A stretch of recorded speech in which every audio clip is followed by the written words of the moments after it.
다 같이 사로신경으로 신앙 고백하심으로 새벽 기도회를 하나님께 드리시겠습니다. 나는 전능하신 아버지 하나님 천지의 창조주를 믿습니다. 나는 그의 유일하신 아들 우리 주 예수 그리스도를 믿습니다. 그는 성령으로 잉태되어 동정녀 마리아에게서 나시고 본디오 빌라도에게 고난을 받아 십자가에 못 박혀 죽으시고 장사된 지 사흘 만에 죽은 자 가운데서 다시 살아나셨으며 하늘에 오르시어 전능하신 아버지 하나님 우편에 앉아 계시다가 거기로부터 살아있는 자와 죽은 자를 심판하러 오십니다. 나는 성령을 믿으며 거룩한 공교회와 성도의 교제와 죄를 용서받는 것과 몸의 부활과 영생을 믿습니다. 아멘. 찬송가 200장 찬양하시겠습니다. 찬송가 200장입니다.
귀한 주님의 말씀은 내 노래 되도다.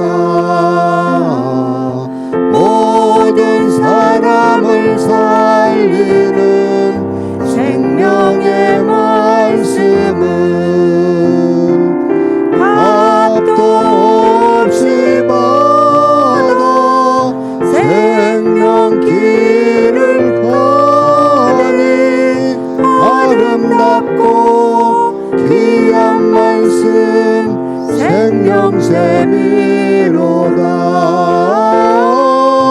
아름답고 귀한 말씀 생명샘이로다. 널리 울리어 퍼지는 생명의 말씀은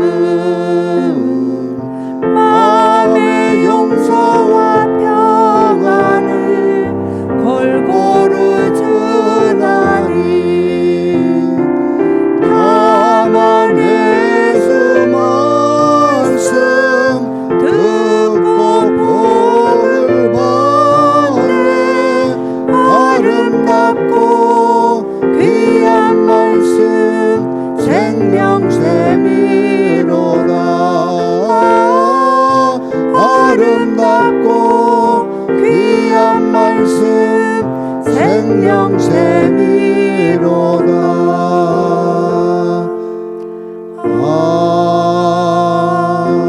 아멘. 하나님 말씀 함께 보겠습니다. 신명기 17장 14절에서 20절까지 말씀입니다. 신명기 17장 14절에서 20절입니다.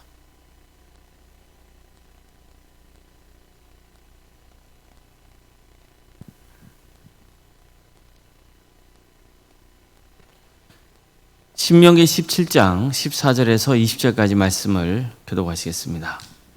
내가 내 하나님 여호와께서 내게 주시는 땅에 이르러 그 땅을 차지하고 거주할 때에 만일 우리도 우리 주위의 모든 민족들 같이 우리 위에 왕을 세워야겠다는 생각이 나거든 반드시 내 하나님 여호와께서 택하신 자를 내 위에 왕으로 세울 것이며 내 위에 왕을 세우려면 내 형제 중에서 한 사람을 할 것이요 내 형제 아닌 타국인을 내 위에 세우지 말 것이며 그는 병마를 많이 두지 말 것이요 병마를 많이 얻으려고 그 백성을 애굽으로 돌아가게 하지 말 것이니 이는 여호와께서 너희에게 이르시기를 너희가 이후에는 그 길로 다시 돌아가지 말 것이라 하셨으며 그에게 아내를 많이 두어 그의 마음이 미혹되게 하지 말 것이며 자기를 위하여 은금을 많이 쌓지 말 것이라.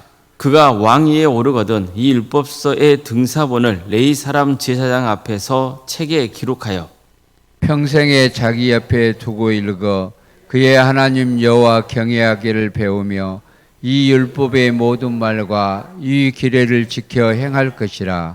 그리하면 그의 마음이 그의 형제 위에 교만하지 아니하고 이 명령에서 떠나 좌로나 우로나 치우치지 아니하리니 이스라엘 중에서 그와 그의 자손이 왕위에 있는 날이 장구하리라. 아멘. 오늘도 새벽기를 드리며 하나님의 은혜를 간구하는 모든 성도님들의 삶의 자리마다 또 하나님께서 친히 세우시고 다스리시는 광주 동암교회 위에 하나님의 은혜와 평강이 늘 충만하기를 주님의 이름으로 축원합니다. 오늘 본문은 왕에 관한 것입니다.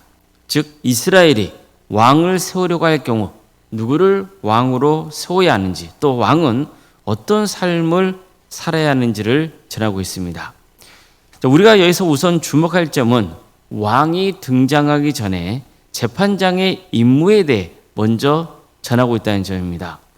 왕이 가장 높은 지체이기 때문에 일반적으로 왕에 대해서 먼저 언급하는 게 순서가 아니겠습니까? 그러나 적어도 성경의 관점은 다릅니다. 왜일까요? 왜 왕보다 재판장의 문제를 먼저 제기하고 있는 걸까요? 왕이라는 직책보다 중요한 게 정의라는 것을 일깨워주기 위해서입니다. 즉 정치제도는요 시대에 따라서 변할 수 있습니다. 예를 들어 지금도 여전히 왕정제도가 존속하는 나라가 있습니다. 그러나 더 이상 왕정제도를 따르지 않는 나라들도 많습니다. 우리나라도 마찬가지죠.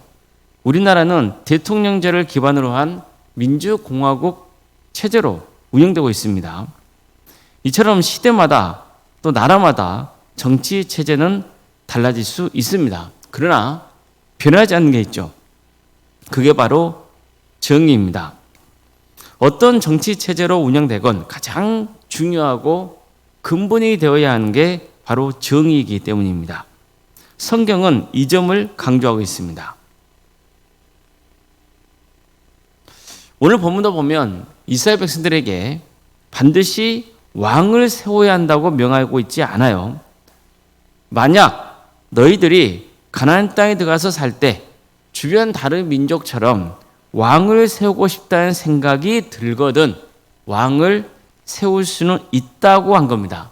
다시 말해서 왕정제도는 이스라엘 공동체가 반드시 세워야 할 제도가 아니라 그들이 원할 경우 허용될 수 있다는 취지인 거예요. 단 왕을 세우려 한다면 이런 사람을 세워야 한다고 했습니다. 먼저 하나님이 택하신 사람을 왕으로 세워야 한다 했습니다. 다음으로는 너의 형제 중에서 한 사람을 세워야 한다고 했습니다. 하나님이 택하신 사람을 왕으로 세워야 한다는 것은 아무리 어떤 사람을 이스라엘의 왕으로 세우더라도 이스라엘의 진정한 왕은 하나님이시라는 것을 강조하고 있는 겁니다. 또 너희 형제 중에서 왕으로 세워야 한다고 명한 것은 신앙의 순수성을 지키기 위해서라고 볼 수 있습니다. 만약 외국인이 왕으로 세워지면 그 사람이 믿어왔던 우상을 이스라엘 공동체 안으로 끌고 오기 위해서 이스라엘이 우상 숭배의 늪에 빠질 수 있었기 때문입니다. 그러니까 이처럼 모세는 이스라엘이 왕을 세우더라도 진정한 왕은 하나님이시라는 것을 분명히 일깨워주고자 했습니다. 또 왕의 권세로 이스라엘 공동체 안에 우상이 유입되는 것을 막고자 했습니다. 뿐만 아니라 왕이 된 사람이 갖춰야 할 태도에 대해서도 가르칩니다. 그는 세 가지를 절대 해서는 안 됩니다. 첫째, 병마를 많이 두지 말아야 합니다. 병마는 군사력입니다. 둘째, 아내를 많이 두지 말아야 됩니다. 셋째, 재물을 많이 취해서는 안 됩니다. 그런데 이 세 가지는요, 일반적으로 고대 왕이 추구해왔던 모습입니다. 그들은 왕권 강화를 위해서 군사력과 경제력을 극대화시키려 했습니다. 또 많은 부인을 첩으로 들여오고 했습니다. 그러니까 이걸 하지 말라는 거예요. 나라의 지도자는 당연히 그 나라를 부강하게 하는 일을 해야 됩니다. 군사력을 강화하고 경제가 활성화되도록 하는 것 좋은 일이고 중요한 일입니다. 그런데 여기서는 그걸 말하는 게 아니에요. 왕 자신의 욕망을 위해서 그러는 것을 하지 말라는 거예요. 당시 고대 사회에서는 왕이 되면요, 힘, 여자, 부는 당연히 추구하는 것을 여겼습니다. 이런 게 없다면 굳이 왕이 될 이유가 없다고까지 여겼어요. 하지만 모세는 나중에 이스라엘에서 왕이 세워진다면 그 왕은 이런 걸 추구해서는 안 된다고 했습니다. 한마디로 하나님께 거룩하게 구별된 이스라엘 민족의 왕은 세상 왕과는 질적으로 달라야 한다는 것을 강조했던 겁니다. 자, 그럼 이스라엘의 왕은 무엇을 해야 됩니까? 군사력이 아니라 하나님을 의지해야 됩니다. 모세는 병마를 많이 얻기 위해서 이스라엘 백성들을 애굽으로 보내서는 안 된다고 했습니다. 하나님께서는 다시는 애굽으로 되돌아가지 못한다고 말씀하셨기 때문입니다. 다시 말해서 군사력보다 중요한 게 뭐라는 거예요? 하나님의 뜻이라는 거죠. 그것을 가르쳐주고 있는 겁니다. 이와 함께 이스라엘이 노예로 지내던 애굽에서 빠져나올 수 있었던 이유가 뭔지도 일깨워줍니다.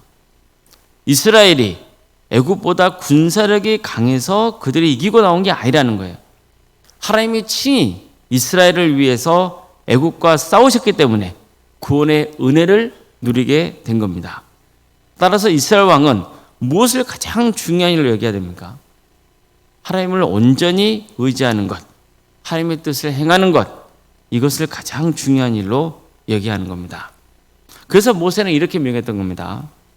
그가 왕위에 오르거든 이 율법서의 등사본을 네 사람 제사장 앞에서 책에 기록하여 평생에 자기 옆에 두고 읽어 그의 하나님 여호와를 경외하기를 배우며 이 율법의 모든 말과 이 규례를 지켜 행할 것이라.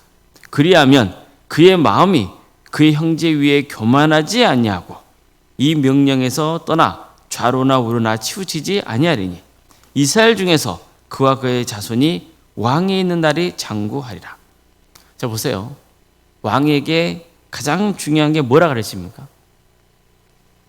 신앙이죠. 왕 곁에는 늘 뭐가 있어야 합니까? 하나님의 말씀입니다. 그 말씀이 왕이 교만하지 않도록 붙잡아 줍니다. 자신의 욕망을 위해서 왕권을 함부로 남용하지 않게 하는 힘이 하나님 말씀에 있는 겁니다. 따라서 왕은 항상 하나님의 율법을 자기 옆에 두고 읽으면서 자신을 왕으로 택하신 하나님을 경외하는 것을 배워야 하고 율법의 모든 말씀과 규례를 마음을 다해 지켜야 하는 겁니다. 이거야말로 이스라엘 왕과 다른 나라 왕들과의 근본적인 차이점인 거죠. 이러면 이스라엘 왕은 우상 숭배에 빠지지 않고 정의롭게 나라를 다스릴 수 있습니다. 이처럼 이스라엘의 왕은 하나님 말씀의 권위하에 놓여 있는 거예요. 이거야말로 왕 자신과 그의 가문에게도 축복이고 이스라엘 공동체에도 큰 축복이 되는 겁니다. 성도 여러분, 오늘 본문은 왕에 대해서 말씀하고 있습니다. 우리나라는 왕정 국가도 아니에요. 또 우리 자신이 또 왕이 아니잖아요. 그래서 오늘 말씀이 그리 마음에 와닿지 않을 수 있어요. 하지만 그렇지 않습니다. 결국 오늘 본문이 우리에게 주고 있는 강력한 도전은 하나님의 말씀을 평생 동안 곁에 두고 묵상해야 된다는 겁니다. 그래서 하나님 경외하기를 배우고 하나님 말씀을 지켜 행해야 됩니다. 그러면 교만하지 않고 늘 겸손하고 하나님 말씀대로 살아서 축복을 누리는 삶을 살게 되는 겁니다. 내게 주어진 직책이 나를 이끄는 것이 아니고 결국 내가 어떤 위치에 있다 해도 하나님의 말씀이 나를 이끌게 해야 되는 겁니다. 우리는 늘 하나님 말씀을 곁에 두고 그 말씀에 복종해야 됩니다. 세상 사람들과는 추구하는 삶의 방향이 근본적으로 달라야 되는 겁니다. 이런 말씀이 있죠. 복 있는 사람은 악인들의 꾀를 따르지 아니하고 죄인들의 길에 서지 아니하고 오만한 자들의 자리에 앉지 아니하고 오직 여호와 율법을 즐거워하여 그 율법을 주야로 묵상하는도다. 누가 복 있는 사람입니까? 오직 여호와의 율법을, 하나님의 말씀을 즐거워해서 그의 말씀을 주야로 묵상하는 사람. 말씀만 있는 것이 아니라 그 말씀대로 살려고 하는 사람. 어떻게든 하나님을 경외하고 하나님의 뜻을 이루고자 하는 사람. 그 사람이 복 있는 사람이라는 거예요. 우리 모두가 하나님 안에서 복 있는 사람이 되기를 주님의 이름으로 축원합니다. 기도하시겠습니다.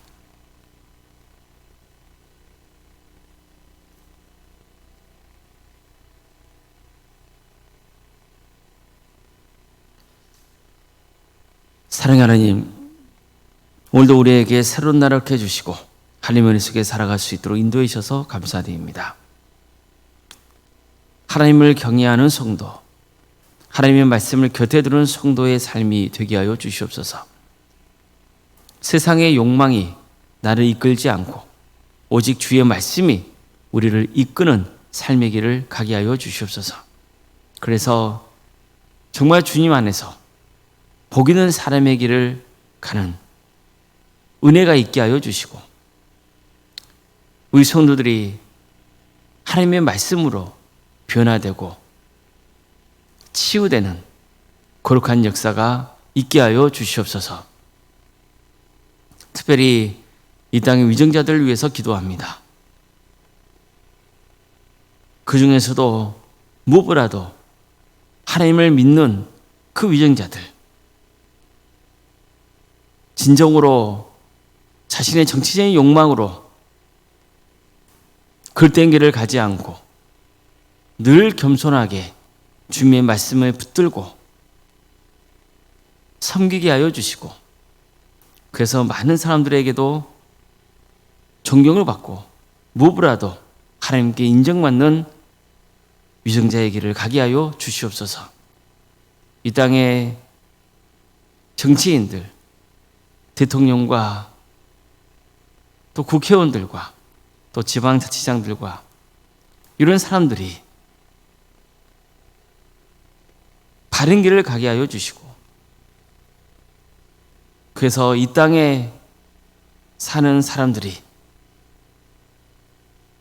함께 힘을 모으고 지혜를 모아서 이 어려운 위기를 잘 극복할 수 있도록 도와주시고, 그 무엇보다도 하나님께서 이 민족의 죄를 사하여 주시고 바른 길로 인도하여 주셔서 이 민족을 통해 하나님의 영광이 드러나는 역사가 있게 하여 주시옵소서. 이를 위해서 주님께서 이 땅에 많은 교회를 세우신 줄 믿습니다. 또 많은 성도들을 세워서 이 사회 곳곳에서 섬기게 하심도 감사드립니다. 주님, 이 땅에 세워진 교회들이 복음을 붙들게 하여 주시고 또 세상의 빛과 소금의 사명을 잘 감당하여서 주님께 영광 올려드릴 수 있도록 인도하여 주시고 세상에 선한 영향을 끼칠 수 있도록 도와주시고, 많은 사람들이 성도들의 또 삶을 보고 하나님께로 돌아오는 역사가 있게 하여 주시옵소서. 우리 성도들의 가정을 지켜주시고 선하게 인도하여 주시옵소서. 유치진 질병 가운데 고통당하는 성도들, 또 경제적인 문제로, 관계의 문제로, 자녀손들의 문제로 여러 문제를 놓고 주님 앞에 기도하는 성도들이 있사오니 주님께서 그 기도를 들어주시고 응답하여 주시옵소서. 치유와 회복의 역사를 허락하여 주시옵소서. 학업으로, 직장으로, 군복무로 여러분 가운데 객지에 나는 성도들 어느 자리에 있건 그들의 안정을 지켜주시고 예배자의 삶의 길을 갈 수 있도록 인도하여 주시옵소서. 취업을 위해서 또 결혼을 위해서 준비하고 있고 기도 중에 있는 성도들이 있습니다. 또 대학 진학을 놓고 준비 중에 있는 우리 자녀들도 있습니다. 성도들의 사업장과 또 직장의 자리를 지켜주시고 새로운 길을 열어주시고 모든 것들이 하나님의 은혜 속에서 이루어질 수 있도록 인도하여 주시옵소서. 하나님께 인생을 맡겨드리고 좌절하지 않고 절망하지 않고 담대하게 살아갈 수 있도록 강력한 믿음을 허락하여 주시옵소서. 하나님이 주시는 소망 속에 살아가는 역사가 있게 하여 주시옵소서. 우리에게 여러 부서를 허락하시며 감사드립니다. 유치부, 아동부, 중고등부, 청년부 1위까지 교육학교를 허락하신 하나님, 섬기는 교육자들과 또 선생님들에게 새 힘을 주시고 우리 귀한 다음 세대들의 마음에 말씀이 뿌려지고 때가 되면 100배, 20배, 30배의 결실을 거두는 역사가 있도록 인도하여 주시옵소서. 주님을 인격적으로 만나는 역사가 있도록 도와주시옵소서. 이를 위해서 또 우리 성도들이 함께 기도하며 또 섬길 수 있도록 도와주시고 이런 모든 것들이 주께 영광되는 역사가 있게 하여 주시옵소서. 구역과 자치기관과 또 전도특공대와 중보기도 특공대 또 선교 동아리, 동안비전센터와 살아있는 식당 그 외 여러 사역의 자리를 허락하시며 감사드립니다. 이 모든 사역이 선교를 지향하게 하여 주시고 한 영혼 한 영혼이 중교로 돌아오는 데 귀하게 쓰이게 하여 주시고 또 무엇보다도 우리 성도들이 주님 안에서 사랑으로 하나 되는 역사 있게 하여 주시옵소서. 이 귀한 사역을 위해서 여러모로 헌신하고 있는 주님의 자녀들이 있습니다. 주님, 그 영혼을 붙들어 주시고 위로하여 주시고 새 힘 주시옵소서. 또 지혜를 주시옵소서. 겸손한 마음을 주시옵소서. 그래서 하나님이 주시는 힘으로 지혜로 일을 능히 잘 감당할 수 있도록 인도하여 주시옵소서.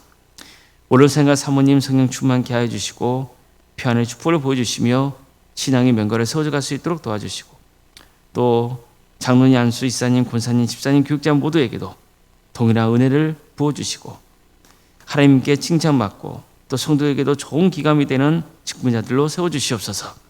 특별히 피택자들이 있습니다. 장로, 안수, 이사로 또 권사로 세워진 피택자들이 교육 중에 있사오니 우리 중의 교육이 잘 진행될 수 있도록 도와주시고 또 이들을 통하여서 하나님의 역사가 또 이루어지고 우리 광주 동안교회가 든든히 세워지는 은혜가 있게 하여 주시옵소서.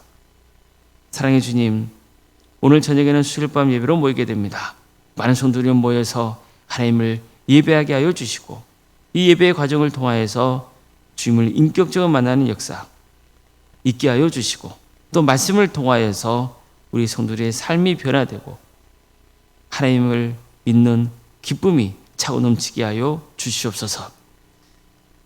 하나님의 은혜를 붙들고 말씀을 붙들고 주의 일에 힘쓰고 있는 선교사들과 또 목회자들이 있습니다. 주님께서 그들의 가정과 또 섬기는 자리를 지켜주셔서 그들의 헌신을 통해서 많은 군의 맺은 축복을 보여주시고 하나님의 때 이 민족이 평화로운 통일을 이루어서 북한 땅에도 많은 열매가 맺어지는 역사가 있게 하여 주시옵소서. 오늘 하루의 삶을 주님께 온전히 의지하며 살아계신 예수님의 이름으로 기도드리옵나이다. 아멘. 하늘에 계신 우리 아버지, 아버지의 이름을 거룩하게 하시며 아버지의 나라가 오게 하시며 아버지의 뜻이 하늘에서와 같이 땅에서도 이루어지게 하소서. 오늘 우리에게 일용할 양식을 주시고 우리가 우리에게 잘못한 사람을 용서하여 준 것 같이 우리 죄를 용서하여 주시고 우리를 시험에 빠지지 않게 하시고 악에서 구하소서.